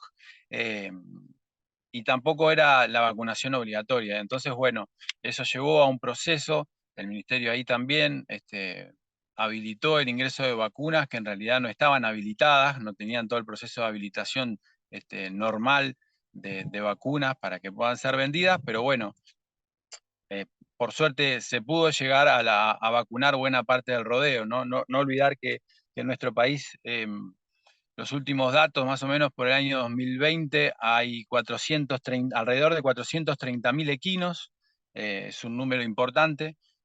Obviamente sabíamos que nunca íbamos a llegar a que ingresen tanta cantidad de vacunas como para vacunar a todo el rodeo, pero bueno, en el correr del tiempo fueron ingresando vacunas. Hoy en día hay bastante vacunas a disposición y eso ha hecho que el 30 de enero en adelante haya bajado drásticamente el número de reportes, el número de denuncias, y que en el mes de febrero aparentemente no hayan habido casos reportados de muertes con sintomatología nerviosa. Creemos desde la asociación que, bueno, que a futuro lo importante es que la vacunación pase a ser obligatoria en el equino. Y bueno, a mí me parece que este tipo de engranajes, que bueno, esta idea espectacular que surgió de unir médicos, veterinarios, biólogos, según la OPS y la OMSA, de las enfermedades transmisibles emergentes de humanos, más del 70% provienen de animales. O sea que, más allá de que nos parezca interesantísimo, me parece que es necesario que empecemos a amalgamarnos y a trabajar en conjuntos. No solamente para la parte diagnóstica, sino también para ir acoplando cuestiones que incluso nosotros los veterinarios tenemos que ir ayornando y tenemos que ir estudiando, investigando, como es lo que tiene que ver con los ecosistemas. No olvidar que es una enfermedad netamente estacional, que según hemos leído, Facultad de Ciencias tenía algún trabajo de que, sobre todo en PCR en mosquitos y en cero conversión en equinos, por el año 2012 fue presentado y se sabe que este virus está circulando en el país, pero obviamente hubo un cambio en el ecosistema, hay cambios climáticos, hay especies de aves que son las aves migratorias las que traen el virus, es el mosquito el que pica la ave migratoria y es el mosquito el que disemina hacia el humano y hacia el equino. Entonces, bueno, me parece que lo que era una enfermedad exótica dejó de serlo y de aquí en más me parece interesantísimo que se generen este tipo de engranajes, obviamente a nivel institucional y a nivel de los ministerios, pero también a nivel de los colegas y los que estamos con el trabajo a campo, y también lo que nos preocupa es la información y la extensión al ciudadano. Una cosa que notamos todos era esta idea del virus del caballo. En la opinión pública era el virus del caballo y no notamos una gran difusión o un gran impacto en cuanto a la información y al riesgo de que era una zoonosis y de que el hombre también era uno de los hospederos terminales de este virus. Así que bueno, nada, lo mío era básicamente institucional, agradecer, ponernos a disposición, tenemos gran interés de trabajar en estos temas desde nuestra agrupación. Tenemos, por suerte, el contacto y el nexo fluido con las autoridades del Ministerio, también con Facultad de Veterinaria, y bueno, me parece que hay que empezar a mancomunar esfuerzos y, como siempre, en una lógica de recursos flacos, está bueno como poder unificar y poder trabajar en conjunto para lograr resultados más efectivos. Así que bueno, por mi parte, vuelvo a agradecer la convocatoria y me gustaría dejarle paso a Fernando Dutra, que es un colega veterinario que es referente para nosotros en todos estos temas. Así que bueno, si te parece, Gustavo, le damos paso a Fernando. Sí, adelante. Creo que Fernando tenía una presentación, capaz que vaya que... Sí, tengo Él puede compartir directamente. Ok, Exacto. excelente.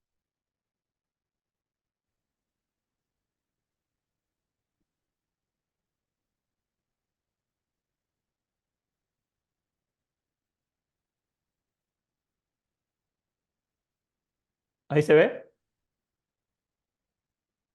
Sí, Fernando, se ve Sí, bárbaro. perfecto. Bien, bueno, muchas gracias. Primero, la presentación mía es breve.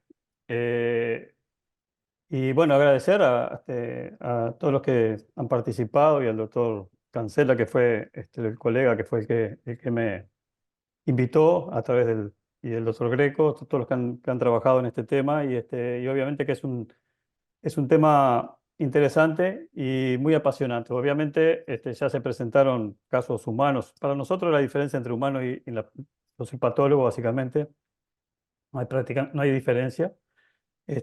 Y se presentó toda la parte clínica, la parte del diagnóstico molecular. Yo voy a hacer hincapié, obviamente, a presentar cómo es la situación actual en Uruguay en la parte de patología de la encefalitis equina. Y voy a hacer hincapié, porque obviamente de eso no se ha hablado mucho, de la parte de patología y de la parte de epidemiología, que van a ver ustedes la vinculación que existe entre la encefalitis equina o el equino como centinela de las encefalitis en humanos. Eso van a ver que está muy claro en los mapas que yo les voy a presentar. Lo vine así, episodia de encefalitis equina en Uruguay en el 23-24. Y puse así 23 y 24. Primero hacer una breve presentación de que el laboratorio DILABE, que es el Ministerio de Ganadería, Agricultura y Pesca, nosotros, yo estoy en 33, en DILABE 33, tiene 4 laboratorios distribuidos en todas las regiones, en todos los ecosistemas de Uruguay, en todo el país. Está el laboratorio de Tacuarembó, de Paysandú, de Montevideo y del E33. Cada uno tiene su área de influencia, ya sea la zona este para nosotros, o la zona norte para Tacuarembó, la zona litoral para Paysandú y la zona sur y suroeste para Montevideo. Básicamente, el equipo, yo voy a presentar los datos que tenemos del equipo de patología de los 4 laboratorios que hemos trabajado conjunto con esto. en los últimos 2 meses bastante intensos, y que le voy a presentar los datos que tenemos ya de 70, alrededor de 70, 69, 70, hasta la fecha que lo actualicé, equinos necropsiados y análisis patológico que se hizo y diagnóstico confirmado de encefalitis equina del oeste. Eso brevemente para mostrarle que los datos son de alcance nacional y son datos que tienen los 4 laboratorios de patología de nuestro laboratorio. Brevemente, o sea, yo puse la episodia del 23-24, porque en realidad, y esto yo veo que es poco conocido, no solo por los colegas, sino bastante por el público en general, la encefalitis equina del oeste, básicamente la del oeste, ha tenido muchas episodias y es muy conocida, digamos, históricamente muy conocida en nuestra zona. Los primeros diagnósticos son, digamos, registros siempre que ocurrió, que ocurre en Argentina, ocurre en Uruguay. O sea, el mismo ecosistema que existe en Argentina existe en Uruguay. El virus circula en ambos países, y no hace diferencia ni el mosquito ni las aves, sobre todo los gorriones, que son los portadores más importantes. Los primeros diagnósticos son del año 1919, de epizotias. Y se decía por la gente que trabajó mucho, hay mucha gente que trabajó, muchos colegas veterinarios argentinos y uruguayos trabajaron durante décadas, que las episodias ocurrían cada 5 o 10 años. En los periodos entre medio de esos 5 o 10 años habían casos esporádicos y la enfermedad era básicamente enzótica, pero las episodias ocurrían siempre en verano, en años lluviosos, cada 5 o 10 años. O sea, hay episodias confirmadas del año 19, en Uruguay también, del año 33, también están confirmadas en Uruguay, en el 35, 36, 38 y 39, en la década del 40, hay varios registros confirmados. Tanto es así que la enfermedad era tan común en la zona, o sea que aparecían episodias cada pocos años, que en el año 57, ya en el año 57 Uruguay incluyó la encefalitis equina en la ley 3606, que es la ley básica de policía sanitaria de nuestro país, que es de comienzo del siglo XIX. O sea, ella está, digamos, como enfermedad notificable desde 1957, atendiéndose a la cantidad de brotes que existían en esos años, en esas décadas anteriores. Posteriormente hay otros registros, digamos, estas publicaciones, hay publicaciones de estas arbitradas y también, digamos, y comunicaciones, hay mucho trabajo que son difíciles de encontrar en la web, pero existen y están bien confirmados. En el 72-73 hubieron también episodios tanto en Argentina como en Uruguay. ¿Tá? Y lo menciono porque acá hay colegas veterinarios, me llamaron la otra vez cuando esta episodia de que, digamos, la esposa de uno de ellos, por decirlo concretamente, había tenido encefalitis equina confirmada por serología en ese momento, en el año 72-73, en el 74 tuvo. Luego tenemos, porque el laboratorio de patología nuestro de DILABE, de los 4 laboratorios, tenemos registro de más de 60.000 diagnósticos de 50 años. O sea, tenemos registros históricos bien informatizados y guardados. Y tenemos registros de esta enfermedad del año 77, diagnosticadas en canelones, en este momento por el doctor Perdomo, que era el director de nuestro laboratorio. Luego hubo otro brote en el 82-83, también en Argentina y Uruguay, otra epizotia, y el último registro que hay en Uruguay es del año 88. O sea, ese fue el último registro que se tiene oficial en Uruguay. Quiere decir que pasaron 35 años o 34 años desde el último brote para que se diagnosticara de nuevo la enfermedad. Aquí esto yo lo voy a dejar planteado porque en realidad, digamos, capaz que no es para discutirlo ahora. ¿Qué pasó en estos 35 años de que no se diagnosticó más la enfermedad sabiendo que se ocurre cada 5 o 10 años y que casos esporádicos ocurren cada tanto? Digamos, eso es para discutirlo, pero la idea es que la enfermedad, porque de hecho en el año 2010 o 2011 se publicó un caso de encefalitis equina del oeste en humanos, se confirmó, quiere decir que el virus siempre ha estado circulando. Ustedes saben que, como se ha explicado, que le hace un ciclo entre los culicinas, los mosquitos culicinas y las paseriformes, básicamente con los gorriones, que son, digamos, las aves, una de las más portadoras y son las que tienen la particularidad de que son aves que tienen tendencia a estar siempre en la vuelta de los equinos. Eso simplemente va a ser un breve panorama de lo que han sido las episodias de encefalitis del oeste. Todas han sido del oeste. Eso está confirmado desde el año 40, de la década del 40. Todas han sido del virus del oeste.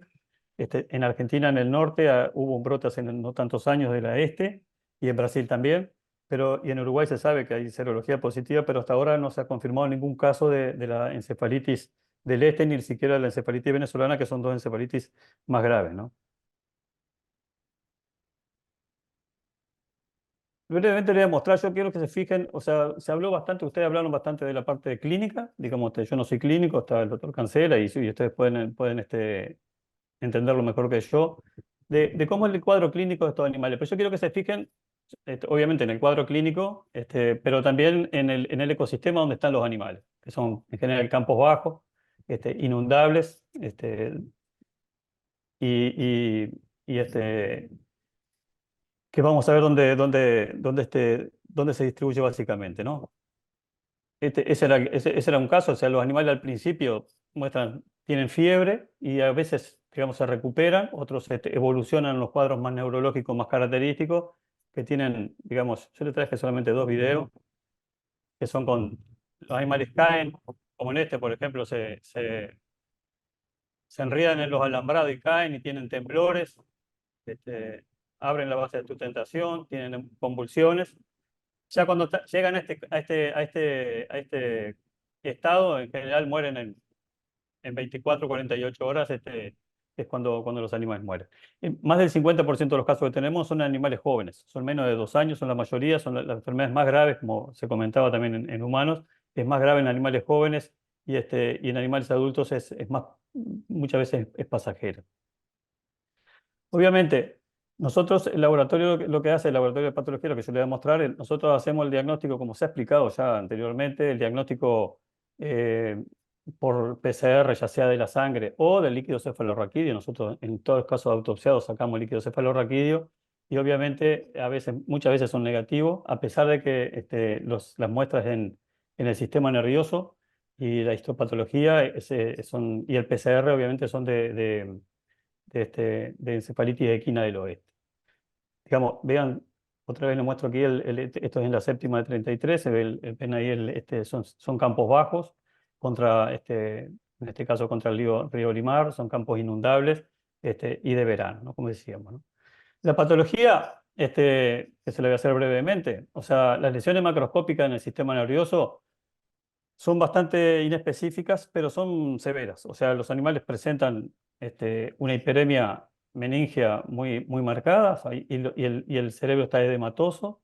Se puede ver que las circunvoluciones cerebrales y cerebrales están, digamos, muy achatadas, muy aplanadas, y hay congestión y zonas de hemorragia. Incluso van a ver ustedes también acá en este caso en la médula espinal, también se pueden ver focos de necrosis y focos de hemorragia en la sustancia gris de lo que es la médula espinal, ¿no? Esto, digamos, las lesiones obviamente no son diagnósticas porque hay muchas enfermedades que andan este tipo de lesiones, y enfermedades virales y no virales en el equino y que son parte de los diferenciales que hay que hacer.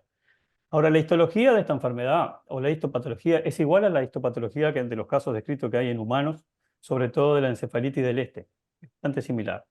O sea, ella muestra es una encefalitis o una meningoencefalitis viral muy característica. O sea, para nosotros los patólogos, los manguitos inflamatorios perivasculares y las hemorragias perivasculares, como se ve en esta foto, son muy característicos de las enfermedades virales. Son células inflamatorias, básicamente mononucleares.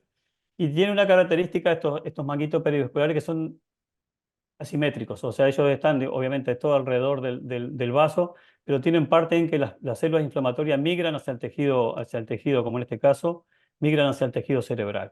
Y ahí forman otro tipo de lesión, que están descritas en humanos también, porque son muy características, que son lesiones, son focos de necrosis que aparecen en varias partes, sobre todo en la corteza cerebral. Vamos a ver bien la distribución, la corteza cerebral, el tálamo, los núcleos grises de la base, y son lesiones que, digamos, son lesiones inflamatorias focales, por decirlo así, en las que se caracterizan por tener neuronofagia y necrosis neuronal, como se ve en esta acá, o como se ve en esta acá en esta foto, y también lesiones, digamos, esto es un pequeño vaso sanguíneo,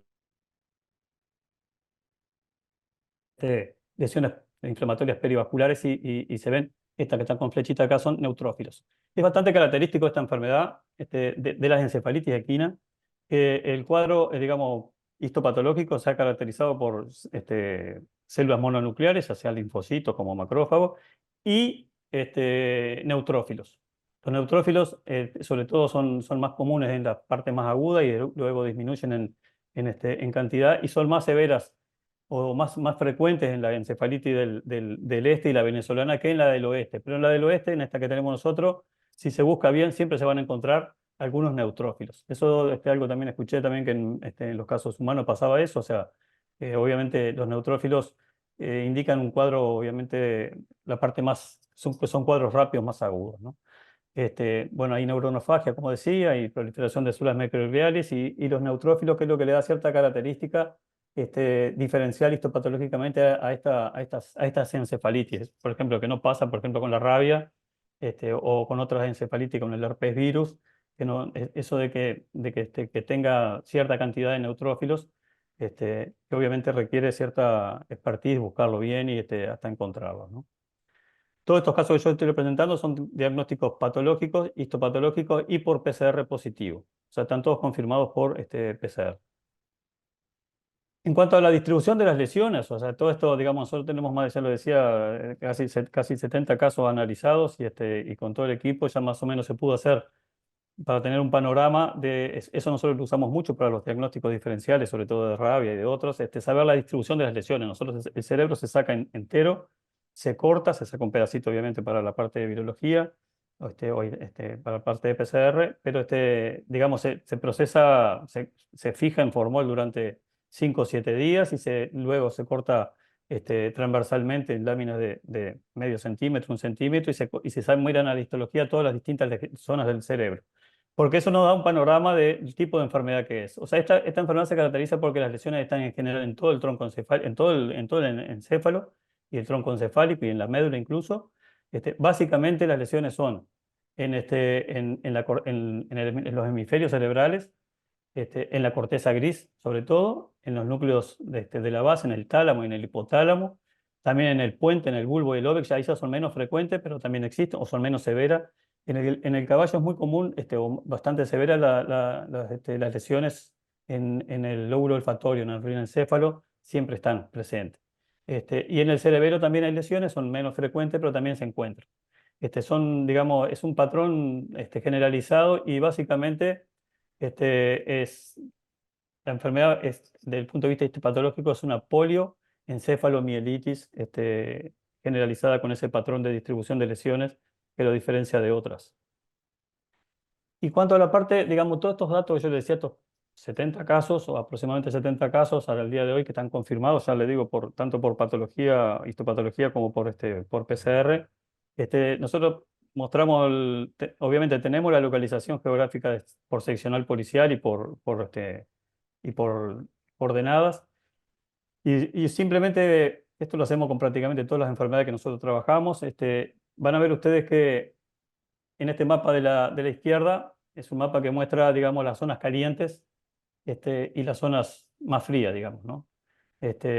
Y ven ustedes que hay un clúster, digamos, una zona caliente, es decir, seccionales policiales que están rodeadas de seccionales policiales con alta cantidad de animales enfermos, o sea, con animales positivos y más que son en la zona sobre todo de San José, y lo mismo en Paysandú. Y después hay otras seccionales en el interior del país que son seccionales que son calientes, pero no tanto porque están rodeadas de seccionales frías, ¿no? O sea, acá en la tercera de 33, en la zona, acá en este mapa se ve, esto ya es un análisis con el método de Poisson, el método de SAT-SCAN, que ven ustedes que el principal clúster de la enfermedad está en la zona de San José, que es donde vinieron los casos humanos que ustedes estuvieron comentando, al lado, digamos, de todo lo que está en color rosa, yo le puse el mapa ahí, las zonas que son ocasionalmente inundables en Uruguay.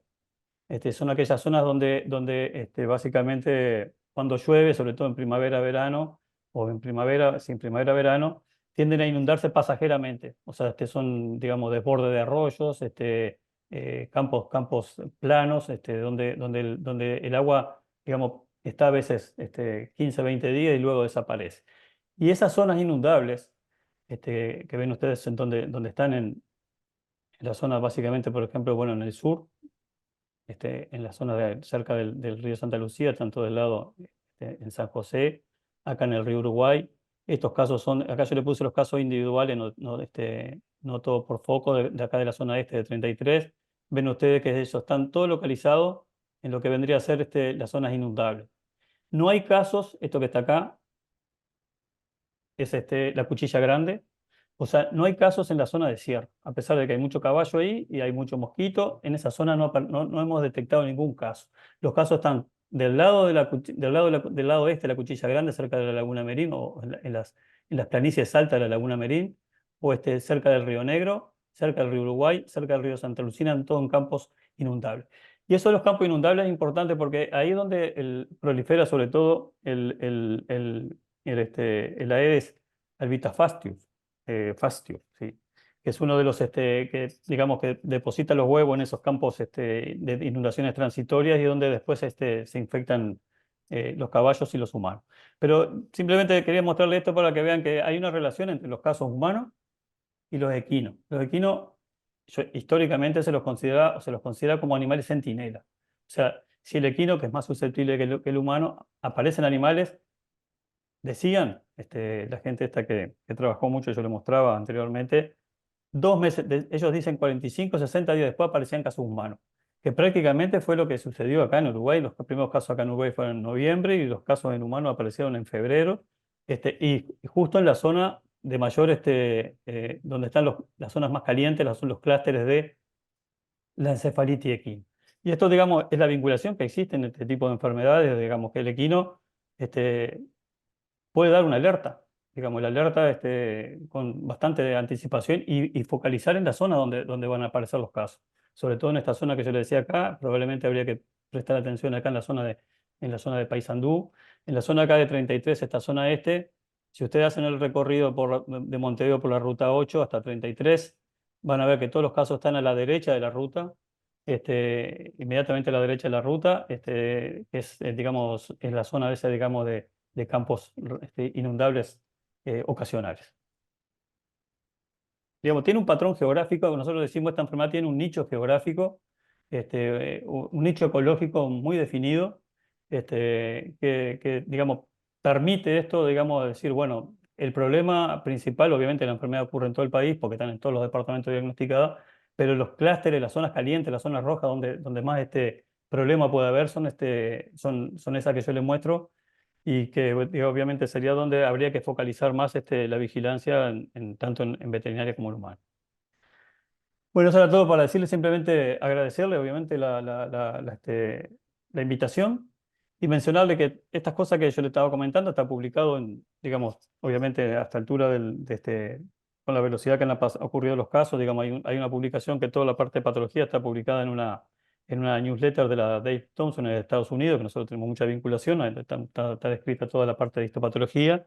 Y también, digamos, acá en Uruguay, ustedes pueden encontrar en la página de la Sociedad de Medicina Veterinaria del Uruguay lo que se llama el Archivo Veterinario del Este, que nosotros ahí publicamos digamos, en este archivo se publicó mucho, se habló bastante de la encefalitis equina, y donde está comentado todo esto que yo les decía ahora.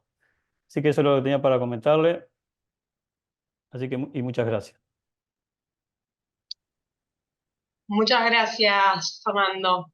Muy interesante ver también como la otra parte de la historia, que nosotros nos estamos quedando solo con la parte humana. Está bueno saber estas otras cosas y cómo suceden y que la similaridad que tiene con lo nuestro, ¿no? Queríamos capaz que abrir cortito para preguntas. Nos quedó corto lo de la historia clínica y la parte más médica. Lo que pasa que también como era de varias disciplinas, preferíamos poder permitir este intercambio y que fuera más en exposición, pero bueno, no sé si alguien quiere hacer alguna pregunta en particular, alguno de los expositores, o comentar algo. Veo que está Miguel Alfonso, que vive el paciente muy de cerca. ¿O qué quiere comentar algo, Miguel? ¿Cómo andan? Buenas tardes. Sí, la verdad que fue todo muy enriquecedor. Quería felicitar a Melissa, excelente exposición, ágil, muy, muy clara. Y a ustedes dos, a Mariana y a Gustavo, porque esta brillante iniciativa, excelente convocatoria y me parece que es la forma para seguir. Así que brillante, muchas gracias. Un abrazo grande a todos. ¿Alguna pregunta de algo de lo del caso o de la parte diagnóstica? A mí me gustaría preguntarle a los veterinarios si ellos, la mortalidad y la morbilidad que están viendo es la que viene reportada de este virus o les impresiona que es más de lo que está reportado. Capaz No, que Guillermo, no sé si quiere comentar, o Fernando. yo voy a comentar lo siguiente, o sea, de las tres encefalitis, la del oeste, la del este y la venezolana, digamos, digamos son la de menor mortalidad en cada brote es la del oeste, por suerte. Obviamente, de los brotes, digamos, cuando aparecen son en establecimientos que tienen varios caballos y en general, yo les comenté que la mayoría son en caballos jóvenes, en potrancos, y la mortalidad global anda de cada brote anda en alrededor de un 20%. O sea, son bastante caballos, digamos, la morbilidad en general bastante baja. O sea, es una enfermedad que obviamente es bastante letal, pero no tanto como pueden ser la venezolana y la encefalitis del este. Los casos, digamos, hay cierta duda en que, digamos, nosotros que estamos acá digamos, en 33, o decirlo, en el medio del campo, digamos, uno se entera por lo que te dicen los colegas y lo que dicen los productores. En general, los casos están disminuyendo, porque obviamente se ha vacunado bastante, se está vacunando, bueno, no solo la vacuna, sino que probablemente hay menos cantidad de mosquitos también ahora, y han aparecido, digamos, los casos siguen apareciendo, pero obviamente en muchos casos no mueren, o sea, se recuperan, porque como les decía, la mayoría de los casos con tratamiento o tienen una evolución favorable, tienen fiebre, están un poco deprimidos, los que se recuperan y quedan con secuelas, muchos de ellos, pero digamos, han disminuido bastante, por lo menos la carga que trabaja el laboratorio nuestro ha disminuido bastante, o sea, ya no tenemos tantas autopsias como estábamos haciendo hasta el momento y tanta histopatología. Ha disminuido bastante. Y creemos que eso es, no sé qué dice Guillermo, que trabaja bastante en el campo. En mi impresión, la enfermedad en humanos en caballos se viene disminuyendo y seguramente en humanos pasará lo mismo 45 o 60 días después como decían antes.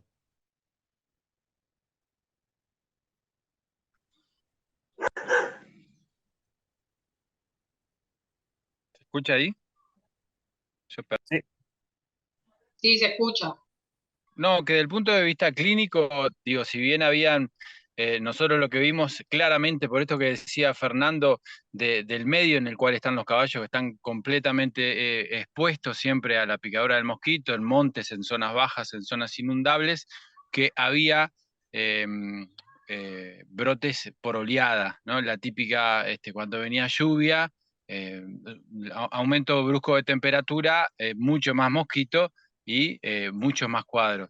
Pero creo que los números de letalidad y morbilidad son los que figuran, más o menos los que compartió el ministerio.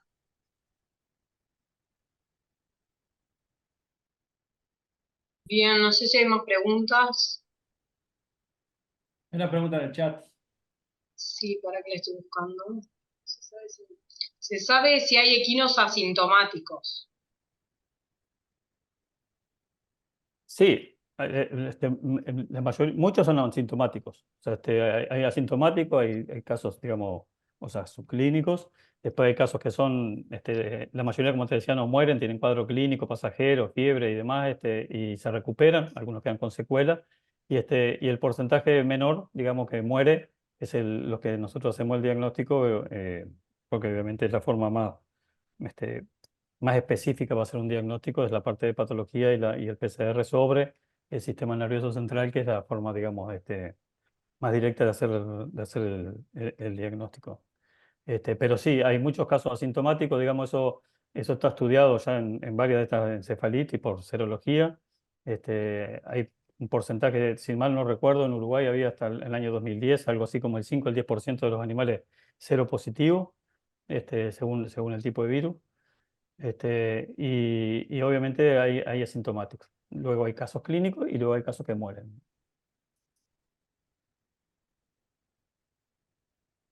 Bien, no tenemos Bien. más Una, preguntamos. una buena observación y complementar a lo de Fernando y también hacer extrapolarlo con el humano.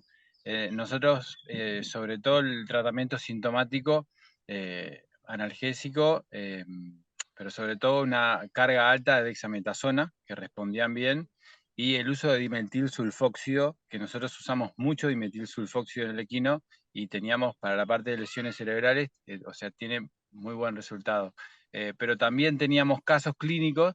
Ustedes saben que obviamente o sea, cambia todo el paradigma entre lo que es un tratamiento médico para un humano y para el equino. A veces el equino es un animal de producción, no siempre es un animal de deporte, no es un deportista de élite.